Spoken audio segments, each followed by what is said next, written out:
말씀은 우리 2장 1절부터 끝까지 다 봉독했으면 좋겠습니다만은 너무 귀중한 하나의 이름들과 또 하나님의 마음이 담겨져 있는 그런 말씀이긴 합니다만, 잘 우리가 느끼지 못하고 또 깨닫지 못한다고 한다면 이 말씀을 1년 동안에 우리가 정신이 딴 데로 갈까봐 1절부터 3절까지만 봉독하도록 하겠습니다. 그 이후의 내용들은 제가 말씀을 함께 나누면서 다시 한 번 더 깨닫고 또 주님의 참으로 귀중히 여기시는, 정말로 또 사랑하시는 그 마음을 우리가 이 이름들 가운데서 새롭게 한번 깨달아 보기를 원합니다. 2장 1절부터 3절까지 옛적에 바벨론 왕 느부갓네살에게 사로잡혀 바벨론으로 갔던 자의 자손 중에서 노임을 받고 예루살렘과 유다도로 돌아와 각기 본성에 이른 자,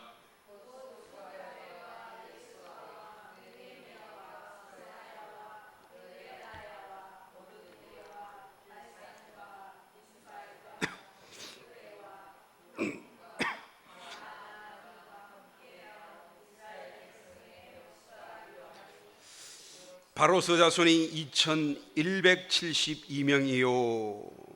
계속해서 이제 이름이 쭉 자손들의 이름이 나오게 되겠죠.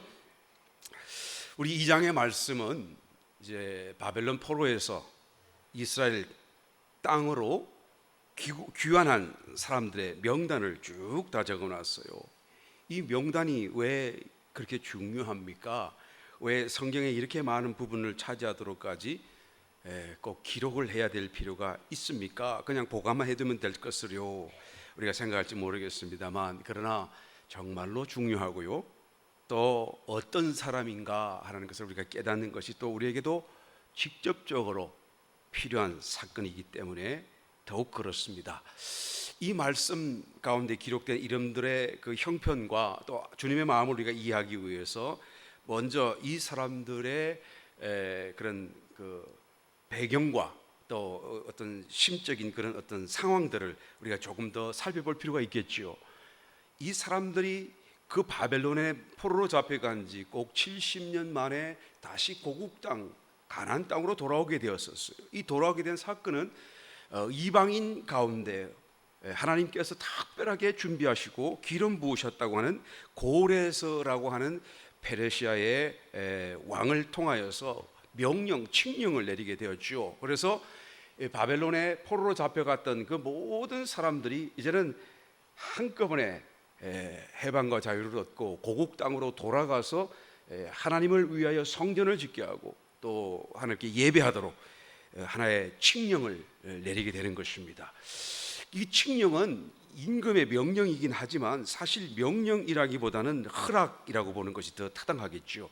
자유로운 선택이었기 때문에 그런 것입니다. 돌아갈 것인가, 과연 내가 남아있을 것인가 라는 것은 자기가 결정하면 되는 것이었기 때문에 그런 것이죠. 그러므로 하나의 자유로운 선택, 그러니까 허락, 돌아가는 것을 허락한다라고 하는 그런 하나의 강제하는 명령이라기보다는 하나의 자유로운 선택을 보장하는 허락이라고 말할 수가 있겠죠. 그래서 이 허락이 내렸을 적에 그 바벨론 땅에 살고 있었던 이스라엘 백성들은 한편으로는 큰 기쁨을 가졌을 거예요. 정말 놀라웠을 거예요. 이제 우리가 정말 자유인이 되고 정말 이제는 우리가 마음대로 우리의 고국 땅으로 돌아가고 우리의 마음대로 또 우리 나라에서 살 수 있는 것인가. 또 다른 한편으로는 아주 심리적인 큰 하나의 어떤 부담, 갈등, 또 그런 어떤 마음이 생겨났을 거예요. 왜 그렇습니까? 당장의 팔레스타인, 곧 그 가나안 땅, 하나님의 약속의 땅으로 돌아간다는 것은 좋겠지만, 그러나 돌아가려고 한다고 한다면 지금 내가 가지고 있는 모든 어떤 기득권을 다 포기해야 되는 상당한 희생을 각오해야 되기 때문에 그런 것이죠. 첫 번째로 어떤 희생이 필요합니까? 물질적으로 희생이 필요해요. 바벨론을 살면서 이제는 그동안 70년의 세월이 지나가면서 여하튼간에 삶의 어떤 힘든 가정을 통하여서든지 하여튼 어떤 기반을 쌓았어요. 그 중에서는 다니엘과 같은 그렇게 높은 자리까지 오른 사람도 있지 않겠어요? 하여튼 사업 기반, 또 어떤 수익, 어떤 그런 어떤 풍요로움을 포기해야 된다라는 하나의 그런 각오가 일어나야 되는 것이죠. 자기에게 어떤 무형이든 유형이든 토지든 가옥이든 식량이든 뭐 이 모든 걸 다 포기해야 되는 거예요. 그리고 그 가나안 땅으로 돌아가게 되면 거기는 황폐되어졌기 때문에 마치 아무도 살지 않는 황무지와 같이 그냥 다 멸망되어졌기 때문에 거기를 가게 되면 자기가 살 집도 없고 뭐 어떤 토지도 뭐 개간할 수 있는 어떤 그런 되어 있는 것도 뭐 시장이 있는 것도 아니고 살 길이 보장되지 아니하는 그런 광야의 무법지대와 같은 것 아니겠습니까? 예수님 오시기 전 586년에 남유다가 멸망당하고 그 남유다가 멸망당이 바로 조금 전에 이제는 벌써 바벨론이 침공에 들어옴으로써 이스라엘 백성들을 이제는 붙잡고 이제는 바벨론 땅으로 이제는 포로로 잡아가는, 그래서 적어도 3차례 또 4차례 파괴 또 수탈을 당했던 그런 어떤 이스라엘 예루살렘과 이스라엘 땅 아니었습니까? 그래서 완전한 광야의 모습이 되고 말았어요. 그리고 둘째로 무엇을 각오해야 됩니까? 가족과의 어떤 그런 이별을 각오해야 되는 것입니다. 물론 온 가족이 함께 떠난다고 한다면 뭐 문제가 되지 않겠지만, 그러나 그곳 원주민과 결혼한 사람이라고 한다면 여러분 간단하지는 않았겠지요. 어떻게 이것을 해결할지. 또 셋째로 육체적인 어떤 고생을 각오해야 되는 거예요. 하여튼 뭐 내 몸이 죽을지라도 순교적인 그런 희생을 각오해야 갈 수 있는 문제가 아니겠습니까? 바벨론에서부터 이스라엘까지는 대략적으로 뭐 2,000km 이상, 2,400km까지 해당되는 그런, 지금보다 훨씬 더 그런 도로 사정이 좋지 않았던 그 옛날 시절에 이제는 그 먼 길을, 그러니까 마일로 하자 치면 1,500마일 정도 되는, 이게 미국의 동서 횡단을 하면 2,000마일 정도가 된다고 그러잖아요. 그러니까 그래서 한 500마일 부족한 그런 먼 길을 이제 둘러 걸어서 가야만 되는. 그래서 길 도중에서 그러죠. 어떤 위협을 당할지, 강도를 만날지, 짐승을 만날지, 어떤 공격을 당할지 모르는 상황이고, 그리고 노약자가 있을 것이고 가축도 있을 것이고 생활 직기들을 다 휴대한 채 그 먼 길을 기약 없이, 그러니까 대략 한번 역사 그 사료를 찾아보니까 4개월 정도 걸렸다고요. 4개월, 거의 4개월이 걸려서 걸어서 도착한 곳인 것이죠. 그러니까 얼마나 고생스럽고 또 삶의 어떤 그런 생명의 보장까지도 무릅쓰고 가야 될 그런 각오가 있어야 되는 거예요. 그러니까 이 고레사 청년이 한편으로는 너무 반갑지만 과연 내가 갈 수 있을까? 내가 가는 것이 맞는 것인가? 라는 그런 갈등 속에도 휩싸일 수가 있었겠죠. 그런데 많은 사람들이 그 청년에 응하여서 그 고국 땅을 돌아갔습니다. 왜 돌아갔나요? 무엇 때문인가요? 왜 이런 큰 희생을 각오하면서까지 고국 땅으로 돌아갈 수 있게 된 그 동기가 어디에 있나요? 여러분 살펴보게 되면 바로 오늘 봉독하신 2장 이 사람들의 명단과 더불어 그 내용을 우리가 살펴볼 수가 있는 것이죠. 이 사람들은 다 같이 그 전부터 하나님의 말씀을 늘 마음속에 갖고 있었던 사람들이에요. 예레미야의 예언을 또한 그대로 마음속에 담고 있었던 사람이죠. 그래서 늘 다니엘처럼 언제 우리가 회복할 것인가, 언제 돌아갈 수 있는 것인가 라는 생각으로 말씀을 묵상하고 또 묵상하고 하나님의 약속을 묵상하고 또한 되살펴보는 그런 사람들이었던 것이죠. 그것을 그대로 믿었고요, 기억하고 있었고요. 그래서 그 말씀의 내용을 따라서 자기들은 그 고국 땅으로 돌아가야만 정말로 하나님의 백성이라고 할 수가 있고 이 될 수가 있다라는 그런 어떤 믿음을 가졌던 사람들이에요. 이사야서 10장에 보게 되면 20절 이하에 보게 되면 이런 말씀이 있어요. 그날에 이스라엘의 남은 자와 야곱 족속의 피난한 자들이 다시는 자기를 친 자를 의뢰치 아니하고 이스라엘의 거룩하신 자 여호와를 진실히 의뢰하리니 남은 자 곧 야곱의 남은 자가 능하신 하나님께로 돌아올 것이라. 그죠? 이 회복에 대한 이야기를 예언하고 있죠. 이사야가 이스라엘이여 내 백성이 바다의 모래 같을지라도 남은 자만 돌아오리니. 그죠? 정말로 아브라함이 약속했던 그 말씀 그대로요. 이스라엘 백성들이 바다의 모래같이 많아 이게 생명하고 번성하게 됐죠.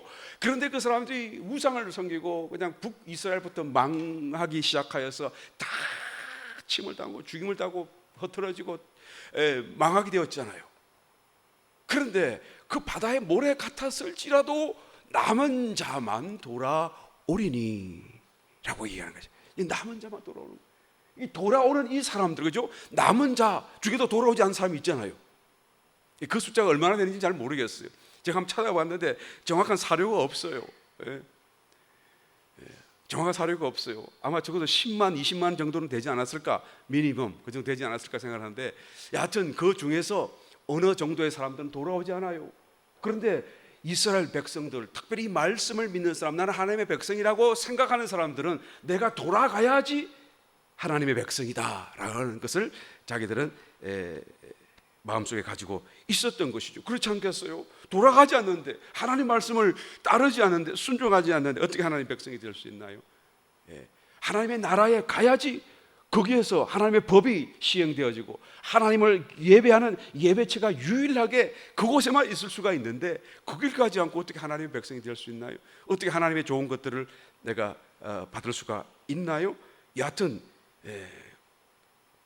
돌아가야지만이 진정 하나님의 백성이다라는 인정도 받고, 또 하나님이 우리를 하나님의 백성으로서 또한 축복하실 것이다라는 그런 믿음을 가졌던 것이죠. 예레미야 31장 7절 10절 또 말씀을 읽어봅니다. 나 여호와가 이같이 말하노라. 너희는 야곱을 위하여 기뻐 노래하며 만국의 머리된 자를 위하여 외쳐 전파하며 찬양하며 이르기를, 여호와여 주의 백성 이스라엘의 남은 자를 구원하소서 하라. 보라, 내가 그들을 북편 땅에서 인도하여 땅끝에서부터 모으리니 그들 중에는 소경과 쩔뚝발이와 잉태한 여인과 해산하는 여인이 함께하여 큰 무리를 이루어 이곳으로 돌아오되. 그렇죠? 이 예수님이 하나님께서 벌써 예언적으로 이 백성들이 나의 백성인 사람들은 돌아올 것을 지금 예언하고 있는, 기대하고 기다리고 계신 것이죠. 울며 올 것이며 그들이 나의 인도함을 잊고 강구할 때에 내가 그들로 넘어지지 아니하고 하숫가의 바른 길로 행하게 하리라. 나는 이스라엘의 아비요 에브라임의 나의 장자니라. 열방이여 너희는 나 여호와의 말을 듣고 먼 섬에 전파하여 이르기를, 이스라엘을 흩으신 자가 그를 모으시고 목자가 그 양무리에게 행함같이 그를 지키시리로다. 그러니까 가는 길에 어떤 위험도 하나님이 다 지켜주신다는 그런 보장까지도 말씀하시는 거예요. 그러니까 정말로 이 말씀을 믿는 사람이라고 한다면, 그죠? 이 길을 가지 않을 수 없을 것이고, 또 가는 그 사람이 하나님의 백성이라고 칭함을 받을 수 있지 않겠는가라는 것이죠. 로마서 9장 25절 호세아의 글에도 이르기를, 내가 내 백성 아닌 자를 내 백성이라 사랑치 아니한 자를 사랑한 자라 부르리라. 너희는 내 백성이 아니라 한 그곳에서 저희가 살아계신 하나님의 아들이라 부름을 얻으리라 함과 같으니라. 그렇죠? 또 이사야가 이스라엘에 관하여 외치되, 이스라엘 뭇자손의 수가 비록 바다의 모래 같을지라도 남은 자만 구원을 얻으리니. 그렇죠? 자, 여기서 벌써 이제는 내 백성이 아니다 라고 말했던 그 사람들 중에서 진정한 내 백성일 뿐만 아니라 하나님의 아들들이라고 하는 칭함을 얻게 될 그런 사람이 있을 것이다 라고 얘기하는 거예요. 그러니까 다시 돌아오는, 그죠? 귀환하는 이스라엘 백성들을 벌써 이 말씀 속에 구약에서부터 말이죠, 하나님의 아들이라고 하는 이 어마어마한 하나의 어떤 표현을 감춰두고 계신 거예요. 이 신약적인 사상 아니겠어요? 신약적인 사건 아니겠어요? 하나님의 영으로, 하나님의 생명으로 거듭나는 중생한 그래서 하나님의 아들들로, 더 이상 혈통이 문제가 아니고, 더 이상 아브라함의 씨가 문제가 아니고, 이제는 정말로 믿음 안에서 거듭난 하나님의 자녀들, 그 사람들이 이제는 그 가나안 땅으로 돌아올 것이다 라는 것을 지금 예표적으로 말씀하고 있는 것입니다. 그러니까 에스라서에서 이 기환이라고 하는 것은요, 처음 애굽 땅에 포로로 잡혀갔던 그 이스라엘 백성들이 구원받는 것과 지금 평행선을 이루면서 다시 한 번 더 두 번째의 그런 하나의 어떤 구원, 그죠? 두 번째의 은혜, 첫 번째 죄로부터 종살이에서 구원받는 거에서 다시 이제는 두 번째 또다시 구원받는 두 번째 은혜를 얘기하고 있다는 것을 보게 되어지는 것이죠. 여러분, 이스라엘 백성이면 여기 돌아오지 않아도 어디까지나 자기는 이스라엘 백성이라고 할 수 있지 않겠어요? 그렇잖아요. 저 멀리 아수르에 붙잡혀 갔어요. 그리고는 막 2대, 3대, 4대를 거치면서 살았어요. 그리고 당신은 누굽니까? 당신의 나라 조국이 어디입니까? 그러면 이스라엘이라고 하지 않겠어요? 내 몸속에는 이스라엘의 피가 흐르고 있습니다. 나는 아브라함의 자손입니다 라고 말하지 않겠어요? 예수님 시대에도 그렇게 말을 했으니까요. 우리는 율법학자와 그다음에 아주 목이 굳은 그런 종교인들이 다 주님 앞에서 뻣뻣이 세우고, 나는 아브라함의 씨, 모세의 그런 후손인데 너는 어디서 왔느냐라고 오히려 당돌하게 말하는 것을 보지 않아요.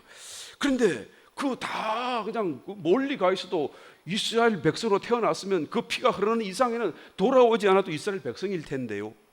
그런데 이 돌아온다는 것은 무엇을 의미합니까? 정말로 하나님의 은혜 속에 돌아오는 것을 얘기하고 하나님의 어떤 통치 안에 들어오는 것이죠.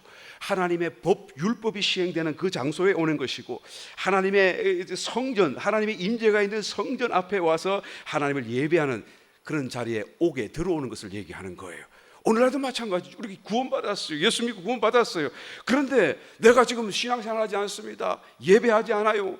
또 하나님의 말씀을 따라 살지 않고요, 내 마음대로 내 욕심대로 산다고 한다면 그 사람들은 여전히 지금 이방 땅에서 살면서 고레스 칙령이 내려졌음에도 불구하고 하나님이 모든 말씀을 말씀해 주셨음에도 불구하고 하나님을 찾아서 나오는 이 길에 들어서지 않고 살고 있는 것이라고 말할 수가 있는 것이죠. 여전히 포로 생활 속에 있는 것이고, 이런 사람들을 하나님의 신분적으로는 백성이고 또 하나님의 아들이라고 말할 수 있을지라도, 그러나 그 형편상으로는 하나님의 어떤 백성으로서, 아들로서 어떤 지위도, 어떤 특권도, 어떤 능력도, 어떤 은혜도 축복도 누리지 못하고 있는 것이다 라고 말할 수밖에 없는 거예요. 왜? 하나님 안에 돌아오지 않았으니까.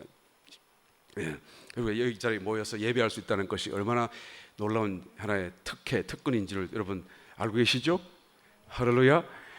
정말 우리 하나님을 예배하지 않는 자리에 있는데 어떻게 내가 하나님의 백성, 하나님을 어떻게 이렇게 섬길 수가 있겠어요?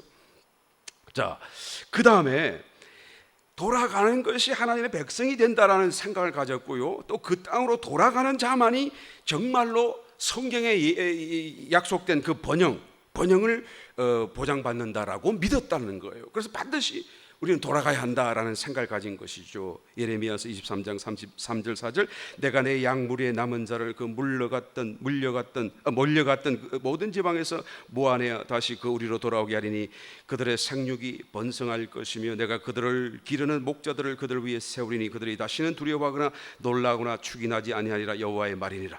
스가랴서 8장 1절 이하의 말씀, 만군의 여호와의 말씀이 임하여 이르시되 만군의 여호와가 말하노라. 내가 시온을 위하여 크게 질투하며 그를 위하여 크게 분노함으로 질투하노라.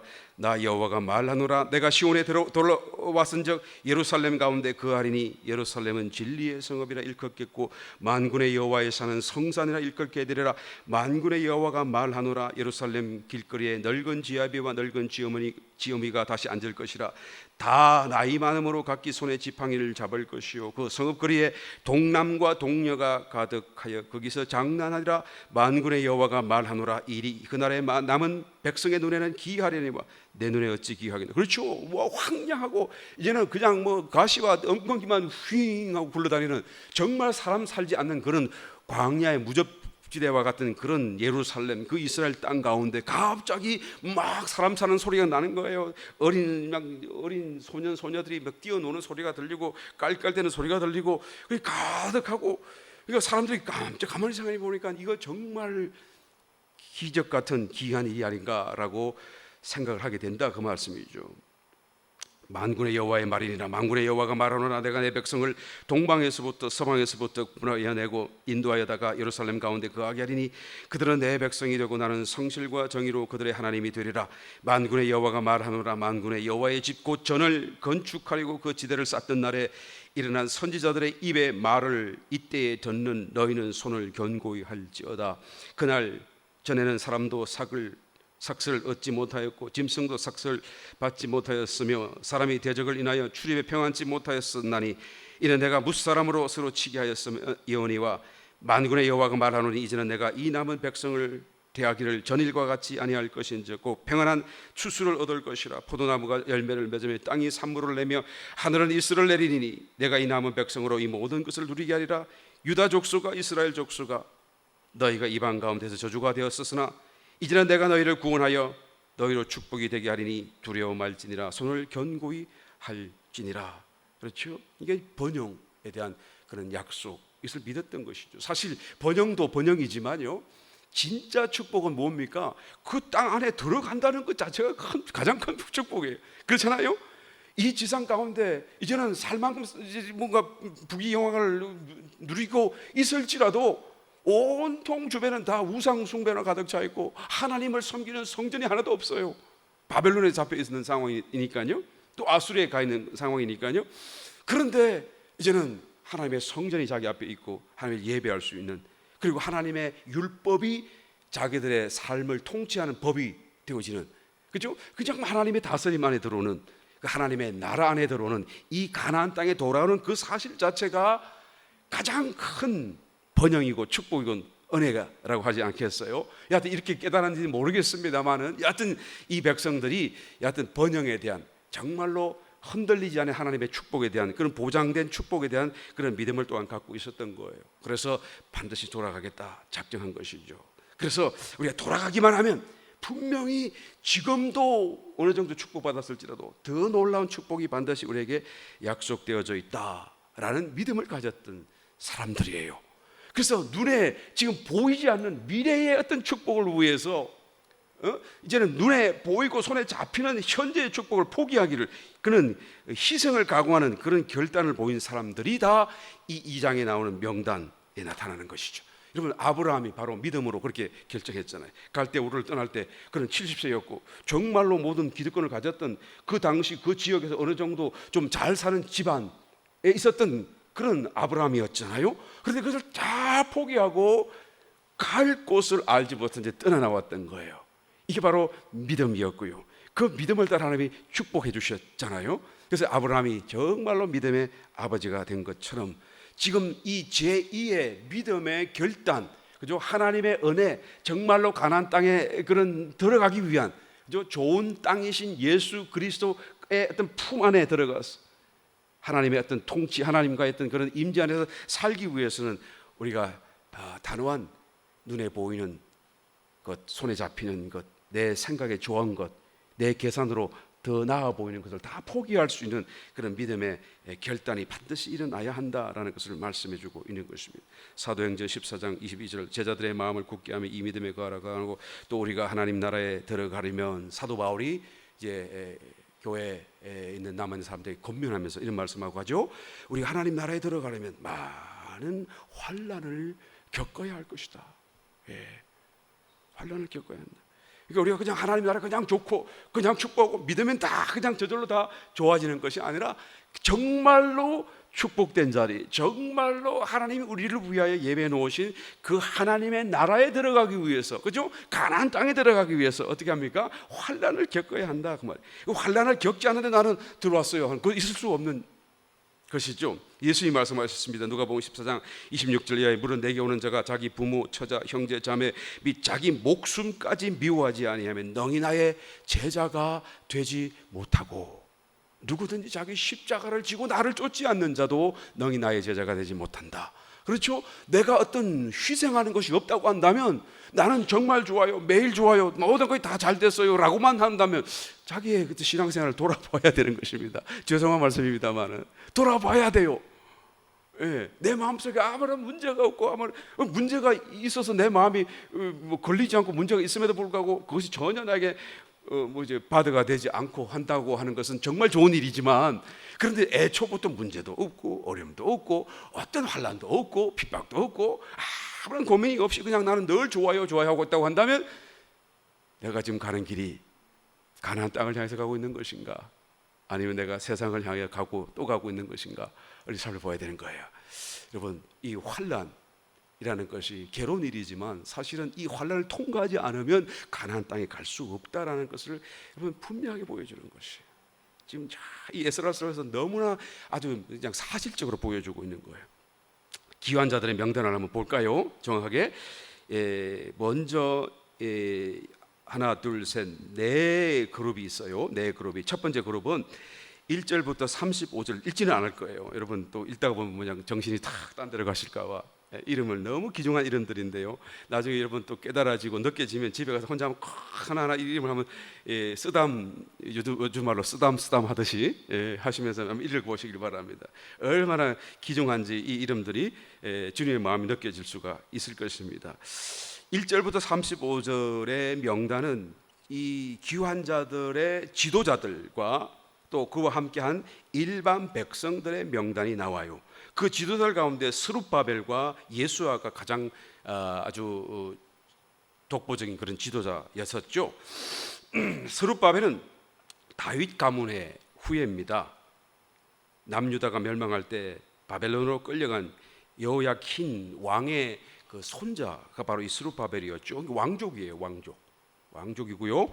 그래서 이 스룹바벨이 오고 또 스룹바벨과 함께 오는 백성들의 마음속에는 우리가 다시 이 왕족 스룹바벨과 더불어 왕국을 다시 한번 재건하리라, 그나마 소망을 가졌는지 모르겠습니다. 사실은 그런 것이 아니고 정말로 주님이 다스리는 하나님의 왕국이 예비되어 있는데요.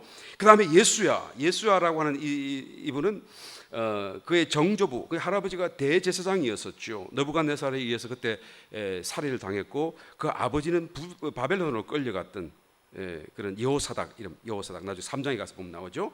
여호사닥이 자기 아버지였거든요. 그러니까 자기는 대제사장의 직계 자손이죠, 예수와. 그러니까 왕과 대제사장의 직계 자손 두 사람이 이 백성들을 이끌고 가는 거예요. 그 백성들은 어떤 사람들, 어떤 특징을 가졌나요? 쭉 계속해서 보게 되면 자손, 누구누구의 자손이라는 말을 해요.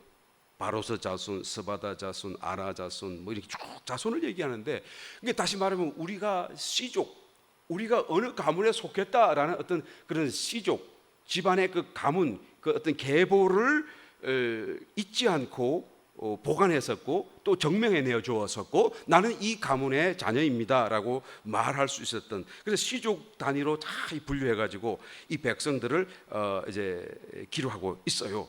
그러니까 이 시족들로 분류되었다라는 것은 굉장한 의미가 있습니다. 왜 그렇습니까? 당시에 이제 이 사람들은 대부분 70년이 지났으니까요. 짧게는 50년 정도 이제 지난 사람도 있을 것이고, 길게는 70년 정도 지난 사람들, 그 사이에는 아주 어렸을 때 부모의 손을 붙잡고 이렇게 바벨론으로 끌려온 사람도 있을 것이고, 이제는 노인 할아버지가 됐겠죠. 또 어떤 사람은 아예 그 바벨론에서 출생한 사람들도 있을 것입니다. 그러니까 정말로 자기가 태어난 고향과 땅을 알지 못하는 사람들이 대부분이었을 거라는 얘기죠.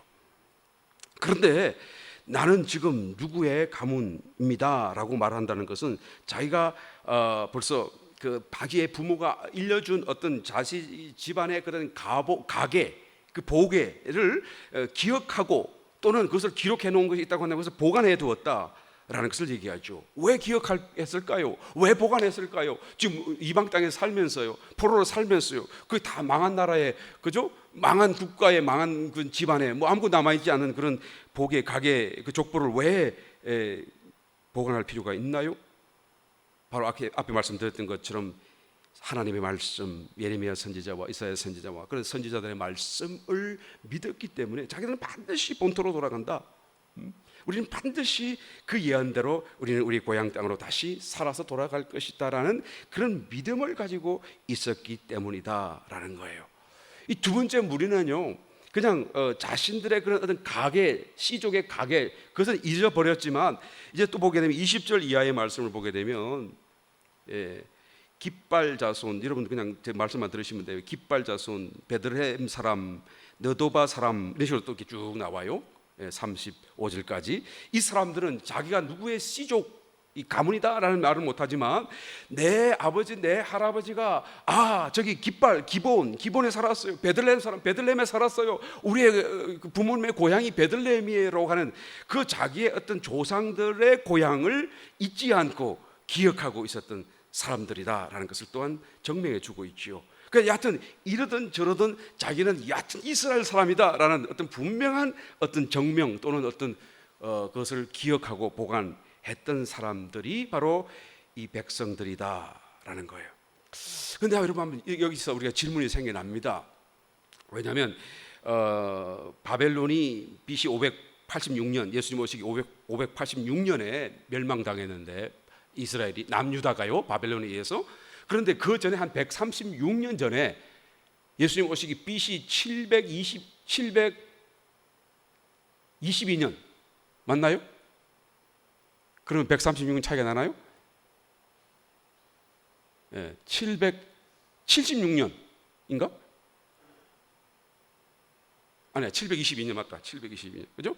예수님 오시기 722년 전에 북이스라엘이 멸망당했는데, 그러니까 136년의 차이가 나요. 북이스라엘이 먼저 멸망당했죠. 그러니까 북이스라엘이 멸망당했을 때 이 멸망은 어디서 누구에게 점령당했습니까? 바벨론이 아니고 아수르에 의해서 점령을 당하게 됐죠. 그런데 이 북이스라엘과 남유다는 본래 하나의 같은 나라였었죠. 다윗이 나라를 사울이 나라를 세워서 초대 왕이 되었었고, 그 다음에 다윗이 물려받았고, 그 다음에 그 아들 솔로몬이 물려받았는데, 솔로몬이 죽고 나자 그 아들 르호보암을 통해서 이제는 두 나라로 갈려지게 돼요. 그죠? 그 나라 질 때 위에 북쪽 이스라엘은 10지파가 따라갔고, 남쪽 유다는 예루살렘 이하로, 남쪽 유다는 이제는 두 지파만 남았어요. 유다와 베냐민 지파. 그래서 이 남유다는 그 솔로몬의 그 아들 계보를 따라서 르호보암이 거기를 통치하는 왕이 되었고, 이쪽은 반역자들 여로보암, 이름이 비슷하죠? 여로보암이 왕이 되어서 10지파를 통합해서 나라를 북이스라엘을 세우게 되는 거예요. 그때로부터 이제는 남북 분단 왕국이 되어서 이 이스라엘이 두 나라로 이제 존속하면서 서로 싸웠다가 또 서로 도와주었다가 막 이렇게 그런 그 갈등을 가지면서 계속 견디는데, 나중에는 결국 우상 숭배에 빠져가지고 먼저 이 북이스라엘이요, 이 성전이 없으니까 그렇죠. 특별히 먼저 우상 숭배에 빠져가지고 아수르를 통해서 점령당하고 완전히 다 망가요. 다 끌려가요. 그때 아직도 남유다는 살아 있잖아요. 아직 136년 뒤에나 망할 거니까요. 그런데 이 남유다의 그 멸망을 지켜보았던 남유다의 왕, 당시에 이 마지막 북이스라엘 멸망을 지켜보았던 남유다의 마지막 남유다의 당시의 왕 히스기야 왕이, 그죠? 이제는 왕위로 즉위한 뒤에 얼마 있지 않아서 이제는 온 이스라엘의 파발만을 보내고 종교 개혁을 일으킵니다. 우리가 이렇게 된 건 너희가 그렇게 멸망하고 우리가 이렇게 하나님 앞에 축복을 놓친 모든 이유가 우리 여호와 신앙을 우리가 버렸기 때문이다. 그래 이제라도 우리가 여호와 신앙을 회복하여서 성전을 다시 재건하고 하나님 예배하자라고 이제는 막 모여라 파발만을 보내는 거예요. 온 북이스라엘 10지파. 이제는 거기는 왕도 없고 아무도 없잖아요. 지도자 다 잡혀가고 아주 힘없는 사람은 남아 있으니까요. 그러니까 남유다 히스기야 왕이 자연스럽게 우리 같은 형제고 동족이다, 그리고 그 북이스라엘까지 포함하여 이제는 아우르면서 자기가 왕같이 우리가 여호와 신앙으로 돌아가자라고 사람을 보냈잖아요. 그런데 놀랍게도 성경에 보게 되면 그 파발말을 맞이했던 북이스라엘의 남은 몇 안 되는 자손들을 어떤 반응을 보였습니까? 비웃었다, 조롱했다라고 얘기해요. 여호와 신앙으로 돌아오라고 그러는데 말이에요. 만약에 그 사람들이 그렇게 회개하고 돌아왔었으면 하나님이 자비와 공의로 잡혀갔던 그 아수르의 포로로 잡혀가서 돌아오게 하지 않았겠어요? 자기의 친척, 자기 어떤 가족이 돌아올 수 있는 그런 마지막 기회조차도 그들은 비웃고 조롱하고 다 떨겨버려요. 왜 그랬을까요? 다시 말하면 끌려간 사람은 말할 것도 없거니와 이 북이스라엘의 그 사람 백성들이 얼마나 신앙적으로 그냥 타락했는가라는 것을 여실히 보여주는 거예요. 그죠? 하나님 예배하자는데도 그냥 그것을 비웃고 조롱하는 이방인보다 못한 그런 모습으로, 그러니까 남아있는 사람들, 그다음 끌려간 사람들도 그러니까 그럴 만하니까 그런 심판 가운데서 그런 징계를 받고 멸망을 당할 수밖에 없었지 않겠어요? 그래서 하여튼 끌려갔었어요. 그런데 그냥 여호와의 신앙이 크게 남아있지 않았다라고 볼 수 있어요. 그 중에서도 특별히 아주 극소수의 사람들은 그 말을 듣고 회개하고 예루살렘으로 내려와 가지고 우리 하나님 앞에 예배하겠다, 제사 지내겠다라고 한 사람이 있어요. 왜? 있었다는 얘기죠. 이 사람들은 결국은 하나님 여호와 신앙으로 참 신앙인으로 돌아왔다라고 볼 수 있겠죠. 아주 극소수였을 것입니다. 그 다음에 아수르로 끌려갔던 그 북이스라엘 백성들 중에 그 백성들이 그냥 그 중에서 끌려갔을 당시에 벌써 정말로 여호와 신앙을 가진 사람이 그 중에서 얼마간이라도 있었다고 한다면 그 사람들은 거기서 견디지 못하고 아마 도망와서라도 남유다 속에 합류할 수밖에 없었을 것입니다. 사실 여러분 이 북이스라엘이 망가지고 그리고 다 뿔뿔이 다 포로로 잡혀가고 나라가 완전히 사라져버린 그런 상황에서 남유다만 남아 있었는데 남유다도 잠깐 다시 회생하는 듯 하더니 다시 그 이후로 다시 유상숭배에 빠져가지고 136년 뒤이지만 다시 이 나라도 멸망당하잖아요. 이제는 아수르가 아니라 바벨론에 의했어요. 그리고 바벨론은 다 포로로 잡혀가죠. 그러니까 바벨론에 포로로 잡혀가고 이 고레스 칙령을 통해서 돌아가는 그 사람들은 지금 누구라고 보면 되죠? 남유다에 속했던 유다와 베냐민 지파 사람들이 대부분이다라고 볼 수가 있을 거예요. 그렇죠? 예, 제가 이 얘기를 먼저 해서 되는데 그냥 딴 얘기를 먼저 벌써 다 얘기해 버렸네요. 여러분 잘 정리가 되십니까? 예. 그래서 여하튼 지금 이 고레스 칙령으로 인해서 돌아갈 사람들 대상자들 대부분은 다 남유다 백성들이었을 텐데요. 그러면 이 북이스라엘 10지파에 속했던 사람들은 이제는 다 없어진 것입니까? 그러면 지금 돌아온 기환자 속에는 이 사람들이 없는 것입니까? 라고 물었을 때 그 중에서 아주 극소수지만 이런 모양 저런 모양으로 미미한 숫자가 합류했음에 틀림없고 또 그 사람들은 이제는 북이스라엘이다 남유다다 그런 개념을 뛰어넘어서 하나님 여호와 신앙 안에서 이제는 남유다와 하나 되어져 있는 그런 형편에 들어오게 된 것이다 라고 볼 수가 있는 것이죠. 그래서 지금 이 명단 속에 12지파를 따라서 그죠? 스룹바벨과 예수아가 필두로 12지파를 따라서 누가 왔다 누구 자손은 몇 명 누구 자손 몇 명 이렇게 쓰지 않았던 이유가 여기 있는 거예요. 그렇게 쓸 필요도 없고 쓸 수도 없었고 실제로 그런 그죠? 그 자체를 구별하는 것도 사실 의미도 없었고 그런 상황이 된 것임을 말씀해 주고 있는 것입니다. 그래서 바로 이 가나안 땅으로 귀환한다는 것은 이제는 더 이상 혈통과 육신을 따라서 구분하는 것이 아니라 정말로 믿음을 따라서 정말로 하나님의 말씀을 믿는 사람들, 정말로 경건한 사람들, 정말로 여호와 신앙 안에 머물러 있는 사람들이라고 한다면 다 이제는 포함시켜주는 그런 하나의 벌써 달라진 상황인 것을 우리가 알 수가 있는 거예요. 그러니까 이것이 정말로 이스라엘 역사를 위해서 기록한 것이 아니라 오늘날 저와 여러분을 위해서 기록한 것이다.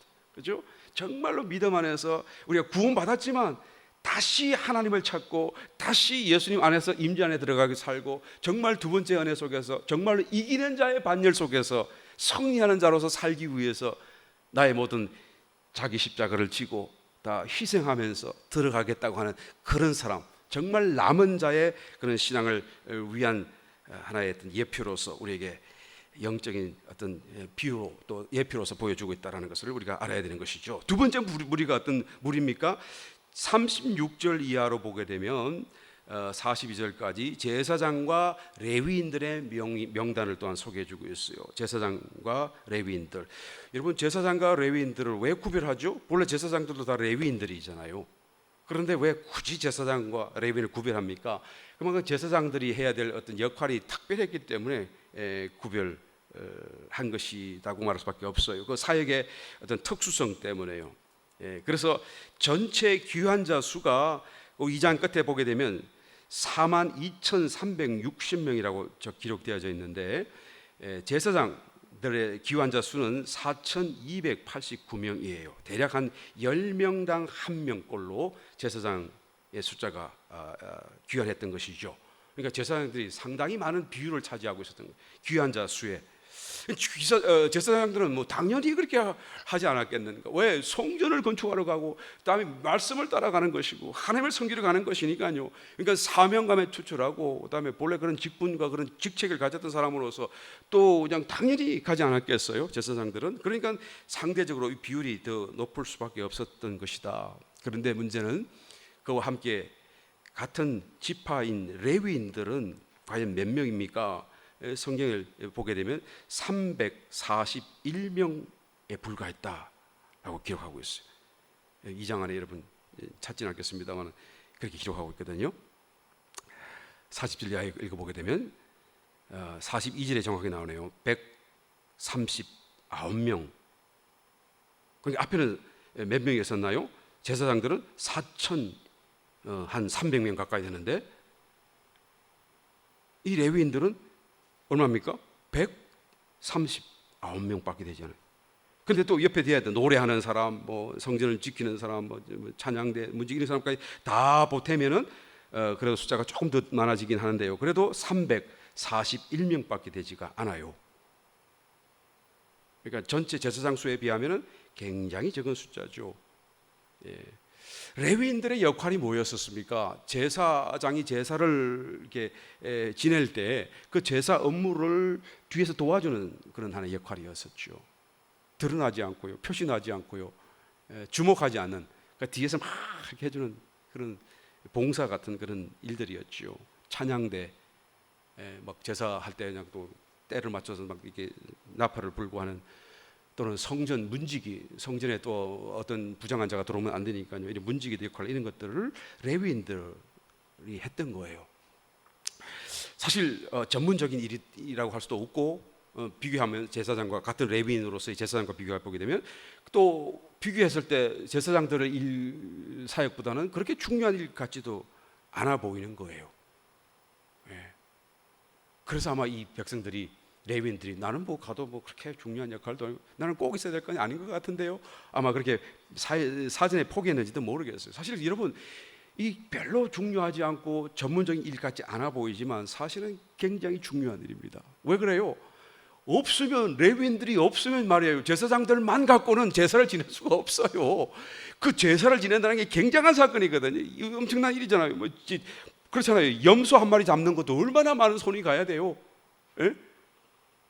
그냥 탁 친다고 죽는 게 아니잖아요. 그걸 다 또 그냥 발라야 되고 막 다 정리해야 되고, 그런 많은 일 되고, 끌어와야 되고, 뭐 이런 많은 일들이 있는데, 그죠? 제사장들만 갖고 그 일을 하려고 그러면 너무 어려워요. 너무 벅차요. 다 할 수가 없어요. 오늘날도 마찬가지죠. 저 혼자 다 하라고 하면 내가 교회를 어떻게 내가 이끌어 가겠어요? 여러분, 찬양자도 있고 봉사자도 있고 드러나지 않지만 다 같이 하기 때문에 여러분 예배가 되는 거 아니겠어요? 여러분이 없으면 안 되는 거예요. 예? 나는 이름도 없는데요, 나는 별로 중요한 거 전문적이지도 않는데요 라고 할지 모르겠지만 사실 그 일이 너무 중요한 거예요. 그 레위인만 할 수 있는 거잖아요. 아무나 할 수 있었으면 정말로 또 그럴 수도 있겠지만, 레위인 아니고선 그 일을 하면 안 되거든요. 그게 너무 중요한 위치에 섰어요. 그런데 이 레위인들은 거기에 대한 어떤 것을 별로 느끼지 못했던 것 같아요. 그러니까 비교했을 때 제사장이 이렇게 많이 가는데 레위인들은 이렇게 조금밖에 안 가는 거예요. 또 결정적으로 자기들이 돌아가게 되면 그 레위인들에게는 분배해 준 땅이 없어요. 12지파에게는 다 땅이 있지만은 자기들은 어느 땅이 내 땅이다라고 할 수 있는 땅이 없다 그 말이에요. 살 집 저소로서 성읍들만 몇 개 있었지 자기들의 땅, 분배받은 땅은 없었거든요. 그러니까 아마 더 결정적으로 마음속에 돌아갈 그런 동기부여가 없었는지 모르겠습니다. 그런데 여러분, 이 341명의 이 사람들은 얼마나 귀중한 사람이에요. 그런 와중에서도 마음의 작정을 하고 하나님을 섬기겠다는 마음, 나에게는 아무것도 없어도 괜찮아요. 오히려 이 사람들의 믿음과 신앙과 결정, 마음이 하나님 보시기에는 오히려 제사장보다, 오히려 다른 어떤 사람들보다 더 귀하게 하나님 앞에 바쳐지지 않았을까, 그런 생각을 할 수밖에 없는 것이죠. 정말 레위인들, 이 따라갔던 레위인들, 나중에 또 2차로 올 때에는요, 레위인들 아예 한 명도 없어, 아예 없어요. 그래서 막 억지로 찾아와서 끄집어서 해야 될 정도로였었어요. 그만큼 이 사람들이 정말 귀중한 사람들이었다라는 것을 우리가 볼 수 있죠. 그 다음에 세 번째 무리가 어떤 사람들입니까? 너디님 사람과 솔로몬 신복이라고 43절부터 58절까지 나와요. 너디님 사람과 솔로몬 신복이라고. 너디님이라는 사람은 성전에서 마귀를 하던 사람들을 얘기하죠. 너디님 사람들. 이 너디님은 주어진 자들이라는 뜻을 가진 단어예요. 너디님 히브리 말로 주어진 자들. 누구에게? 레위인들에게 주어졌다. 왜 주어졌습니까? 레위인들 그 일을 도와줘라. 그 일이 힘드니까, 여러 가지 막 성전 일을 위해, 제사를 위해 준비하는 그 일들이 너무 힘드니까 당신들 하는 그를 도와줄 수 있는 사람들로 또 이 사람들을 붙여준 것이죠. 이 너디님 사람들은 어떤 사람들이, 본래 저기 이스라엘 여호수아의 필두로 이 가나안 땅을 정복해 들어올 때 그 원주민들을 다 죽이는, 하나님의 명령을 따라 다 죽이고 있는 그런 상황 속에서 죽을까봐 자기들을 속이고 찾아왔던 기본 족속들이 있죠. 그 족속들이 나중에 알고 보았더니 그냥 바로 인근에 사는 사람들이었는데 당신들에게 죽을까봐 두려워서 우리가 당신을 속였습니다. 당신들이 우리가 약조를 했으니까 우리를 죽이지 마시오. 그래서 그냥 약조했으니까 말씀대로 자기들을 죽일 수는 없으니까 그냥 잡아다가 어떻게 합니까? 성전 일을 도와주고 또 나무 패고 물 깃는 사람들로 그 사람들을 부리기 시작했어요. 바로 이 사람들의 자손들이겠죠. 이 느디님은요. 이게 본래 이방인들이었었고요. 또 여하튼 이스라엘 백성들이 아니었던 사람들이죠. 또 솔로몬 신복, 이 사람은 궁궐 안에서 일하던 천하일을 하던 사람들이에요. 그러니까 솔로몬이 정복 사역을 했을 당시에 잡아왔던 포로들을 이방 사람들이겠죠. 그 사람들이 다 이제는 같이 바벨론으로 포로로 잡혀갔었고, 그저 같이 70년을 다 지난 뒤에 또 귀환하는 사람들 가운데 들어왔어요. 여러분 참 신기하잖아요. 혈통적으로 이스라엘 사람들이 아니에요. 이스라엘 군대 포로로 잡혀왔던 사람들이에요. 이스라엘 사회에서는 정상적인 어떤 그런 대접을 받지 못했던 사람들이잖아요. 오히려 바벨론 생활이 자기들한테 더 좋았을 수도 있잖아요. 이제는 정말 이제는 자유롭고 이제는 정말 사람답게 살아가는 그런 삶이라고 해서 할 수 있지 않았겠어요? 그런데 왜 다시 종으로 물 깃는 사람, 나무 패는 사람으로 왜 솔로몬의 신복같이 궁궐의 찬이들 하기 위해서 스스로 그 길을 자원해서 오게 되느냐라는 거예요. 여러분 모르긴 몰라도 이 사람들도 하나님의 감동을 받은 사람들이지. 여호와 신앙, 그죠? 정말 겪어보니 하나님 여호와만이 참신이다라는 것을 이 사람들 어떻게 알았던 거예요. 예? 이방인이었지만 자기들이 하나님을 내가 믿겠노라, 하나님으로 내가 섬기겠노라 마음속에 깨닫고 작정한 사람들이에요. 정말 놀라운 사건이 아닐 수가 없어요. 그래서 이 사람들이 이 가나안 땅에 귀환해가지고 그 하나님의 나라 안에 포함되는 정말 놀라운, 오늘날로 말하자면 이기는 자의 반열 속에 들어오는 여러분 이 놀라운 하나님의 축복을 받게 되는 것이죠. 392명 이방인이었음에도 불구하고 그의 계보를 분명하게 기억하고 또 보존했고, 그죠? 이방인의 그 계보였었음에도 불구하고 우리가 당신 나라의 종이었고요, 우리가 그 궁궐에서 일했던 사람들이고요, 우리가 그 성전을 위해서 레위인들에게 주어진 너디님들이에요. 나무 패고 물 길렀었어요. 내가 그 자손입니다라고 그들의 어떤 그런 가계 계보를 기억하고 보존하고 그리고 그것을 드러내어주고 자기들은 따라갈 수 있었던 거예요. 놀라운 사건이죠, 여러분. 이스라엘 백성들, 그 원 백성들조차도 어떤 무리들은, 어떤 사람, 어떤 부류들은 이것을 귀하게 여기지 않았는데요. 이 사람들은 정말 대단한 사람들이죠. 하나님이 정말 기뻐하지 않을 수 없었던 사람. 마지막으로 59절부터 63절에 계보가 불분명한 사람들의 명단이 나타나요. 계보가 불분명, 정말 시족도 잘 모르겠고 어느 가문인지도 잘 모르겠고 또 자기의 부모와 또 할아버지가 어느 동네에 살았는지도 잘 모르겠고, 그런데 이 계보가 불분명한 사람들 중에 평민들도 있었지만 제사장들도 그 중에 있었어요. 나는 제사장이요라고 왔는데 보니까 그러면 당신의 그 선친이 누구요? 당신의 계보는 어디에 속한 것이요? 난 몰라요. 듣기에는 이랬다고 합니다. 그럼 어디 살았어요? 잘 몰라요. 이런 사람들이 있었다는 거예요. 그 계보가 불분명한 사람들이 있었던 것이죠. 예, 여러분 이게 상당히 중요한 사건이에요. 계보, 당시에 이스라엘 백성들이 나라가 섰을 때는 그죠? 국가나 또 지방 그 관청에서 관리하는 그런 족보, 계보가 다 있었어요. 그래서 누구의 가문, 누구의 집안, 누구의 자손 이렇게 쭉 적어갔죠. 그 유대 왕들도 쭉 족보가 있어서 적어 왔었죠. 근데 나라가 망하고 나니까 이제는 나라가 없으니까 그 족보를 누가 관리하겠어? 지방 관리가 없는데 누가 그것을 기록하겠어요? 그러니까 어떻게 합니까? 각 가정마다, 그죠? 그 나라, 그 사람들이 자기 패밀리가 그것을 그냥 기록하고 기억하고 전하고 그럴 수밖에 없지 않겠었어요? 예. 그러니까 정말로 계보를 기억하고 보관한다는 것은 정말 중요한 사건이죠. 왜요? 여호와 신앙이 섞여지면 안 되잖아요. 지금 여호와 이 구약적인 사상 속에서는 전부가 다 혈통인데 말이에요. 혈통. 이 우리가 참 유대 민족이다라는, 섞이면 안 되잖아요. 그러니까 이 계보가 너무 중요한 것이죠. 그런데 한 일단의 무리는 그 계보가 분명하지가 않았었어요. 왜 불분명했습니까? 아마 바벨론에 거주할 때 이방 여인과 결혼해가지고 거기서 난 자손이거나 처음부터 말이죠. 또는 자신들의 계보를 중요하게 여기지 않았던 부모 때문에요. 그 가정에 태어났지만 몰랐던 것이죠. 본토로 돌아가야 될 필요성을 느끼지 못했거나 뭐 거기에 대한 소망이 아예 없었거나 그 말씀, 선지자의 말씀이 믿어지지 않았거나 뭐 하여튼 이런 저런 이유겠죠. 결론적으로 보게 되면. 그래서 하여튼 그것이 중하다고 여기지 않았었어요. 이거 별거 아니다라고 여겼던 것이죠. 신앙적인 한마디로 다 요약하면 열정이 부족한 사람들이었다. 신앙적으로 열정이 부족한 사람들이었다. 시간이 다 됐는데 여러분 한 5분만 더 될까요? 괜찮아요? 한 분이라도 고기를 안 끄떡거리면 내가 여기서 답할 거라고. 괜찮겠어요? 이게 끝내줘야지 딱 이해가 될 것 같아요. 5분만 더 할게요. 그러니까 이 사람들은 신앙적으로 열정이 없었던 사람이라 볼 수밖에 없어요. 그런데 웬일인지 모르지만 갑자기 막 열정이 일어나서 뜨거워졌어. 갑자기 돌아가고 싶어졌어. 정말로 저기 가야 돼 살겠다는 생각이 막 생겨났어요. 그래서 우리가 그 험난한 일이고 어려운 일이지만 내가 다 포기하고 따라가겠습니다라고 이 가나안 귀환하는 대열에 합류하지 않았겠어요? 갑작스럽게 막 뜨거움이 일어나가지고 신앙의 열정이 일어나가지고 돌아왔었습니다. 그런데 돌아왔지만 다른 건 다 그래도 좋고 다 받아들일 만한데 한 가지가 부족했죠. 그게 뭐죠?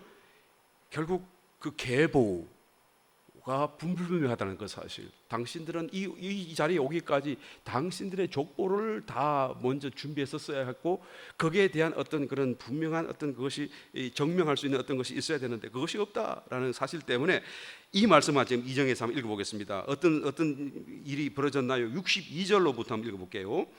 2장 오늘 봉독하신 말씀 단 앞에는 전부 사람들 이름만 있기 때문에 건너뛰고 읽지 않았습니다만은 62절 읽어보겠습니다. 이 사람들이 보게 중에서 자기 이름을 찾아도 얻지 못한 거로 저희를 부정하게 여겨 제사장의 직분을 행치 못하게 하고, 그죠? 나는 제사장이고 그랬는데 당신은 어느 가족 제사장이요? 어디 지역에 살았어요? 그건 모르니까 말이에요. 그러니까 만약에 제사장이 맞다고 하면 괜찮겠지만 만약에 제사장이 아니라고 한다면 어떻게 되죠? 큰일 날 일이잖아요. 제사장이 아닌 사람이 하나님의 앞에 나가 제사를 지내다가는 큰일 나잖아요. 지도 죽고 남도 다 같이 죽잖아요. 그러니까 당신들은 그것이 아직 정확하게 증명되지 않으니까 제사장이라고 인정을 해줄게요. 그렇지만 직분을 행하지는 마세요. 63절 방백이 저에게 명하여 우림과 둠밈을 가진 제사장이 일어나기 전에는 지성물을 먹지 말라 하였느니라. 그죠? 그러니까 우림과 둠밈을 여기 얘기는 다음에 얘기를 하고요. 우림과 둠밈은 여러분 뭔지 아시죠? 여하튼 그 우림과 둠밈을 가졌으면 하나님의 뜻을 딱 알아서 이 사람이 진짜다 아니다를 딱 알겠는데 우림과 둠밈이 없어요. 바벨론이 침공에 들어서 다 쓰러지고 없어져 버렸어요. 다시 돌아오긴 했지만 이게 없어요. 언약궤도 없어요. 어떻게 될지 몰라요. 그러니까 우림과 둠밈을 가진 제사장이 일어나기까지 정말로 하나님이 이 사람은 제사장이다라고 인정할 때까지 받을 때까지 당신들은 그냥 이름만 제사장이고 제사장 직분을 행하지 마시오. 그리고 지성물도 먹지 마시오 라고 그것을 금지시킨 거예요. 지성물을 먹지 않는다는 것은 무엇을 의미합니까 여러분? 그까지 왔음에도 가나안 땅까지 왔음에도 불구하고 그 가나안 땅에서의 보장되고 약속되어졌던 하나님의 모든 좋은 것, 그 중에서 가장 좋은 것, 하나님의 임재를 누리는 그런 축복을 누리는, 하나님을 누리는 것을 보류당했다라는 것이 보류. 그까지 왔는데도 말이에요. 참 안타깝죠. 나는 이 말씀을 읽으면서 마태복음 22장에 그런 예복을 입지 않은 한 사람의 생각이 탁 납니다. 하나님의 그 혼인 잔치까지 올라왔는데 지금 다 준비되었는데 예복이 없어서 다시 쫓겨나고 그 누리지 못하고 쫓겨나는 것이 있잖아요. 바로 그런 사람들의 모습을 얘기해주고 있는 것입니다. 여러분, 여기 나타나는 본문에 나오는 이 모든 명단과 그것도 사연과 내용, 그 상세한 기술들, 이 모습들을 보기 마치 예수님이 다시 오실 때 그리스도의 심판대의 모습을 연상하게 만들어요. 거기서 정말 이런 사람, 저런 사람, 저런 사람, 저런 사람 다 하죠. 하고 정말로 계보 준비가 된 사람들 하나님이 인정해 주시고 그 가나안 땅의 모든 좋은 것을 누리게끔 해주신 것처럼 하나님이 이기는 자로서 그들을 칭찬하지 않겠나요? 이런 뭐가 계보 준비일까요? 이것만 말씀하고 끝낼게요. 뭐가 계보 준비예요? 계보 준비는 간단한 거잖아요. 그냥 뭐 족보 그냥 써놓는 거죠. 그것을 그냥 기록해 두었다가 그냥 뭐 매일 기록하는 게 아니고 한 번만 하면 되는 거예요.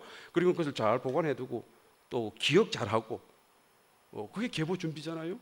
그 계보 준비가 무슨 그런 큰 의미가 있나요? 계보를 준비한다는 것 자체가 곧 하나님 말씀을 믿는다는 것이고 이 바벨론에서 다시 회복되어서 돌아갈 때가 있다는 것을 믿는 것이고, 자기들은 지금 여기 와서 사는 것이 아니라 저기 갈 것을 소망하는 것이고, 그죠? 그러니까 다시 말하면 끊임없이 하나님 말씀을 기억하고, 하나님 말씀을 소망하고, 하나님 말씀을 믿음으로 받아들이고, 또 하나님 말씀을 소중히 여기는 그런 마음들이 바로 계보 준비예요, 여러분. 오늘날 우리의 계보 준비가 어떤 것이죠? 하나님 말씀을 소중히 여기고, 그 말씀을 자꾸 기억하고, 자꾸 생각하고, 내 마음속에 자꾸 믿어지고, 그리고 내가 다시 오실 주님을 마음속에 생각하면서 준비하는 소망을 가지는 이런 모든 것들이 바로 계보 준비죠. 계보 준비만 하고 나면 저절로 열매가 맺혀요. 그거는 우리도 잘 모를 때가 많아요. 근데 주님 앞에 가서 보게 되면 이런저런 모습이 다 주렁주렁 달려있는 것이 나타날 것이고, 하나님이 그걸로 인하여서 우리에게 칭찬해 주시고 인정해 주실 것입니다. 여러분, 나는 이 에스라를 다시 여러분과 나누면서요, 정말로 자세하게 주님이 오실 그때를 위하여 이 구약 속에서 벌써 역사서의 마지막 부분에서요, 하나님의 구원의 완성을 얘기하시면서 쫙 펼쳐놓고 우리가 정말로 세세히 볼 수 있게끔 설명하고 있다는 그런 분명한 그런 어떤 인식을 가지게 됩니다. 여러분, 다시 한번 에스라서를 통하여서 우리가 다시 오실 주님을 마음속에 더 소망하시고 계보 준비했었어, 그죠?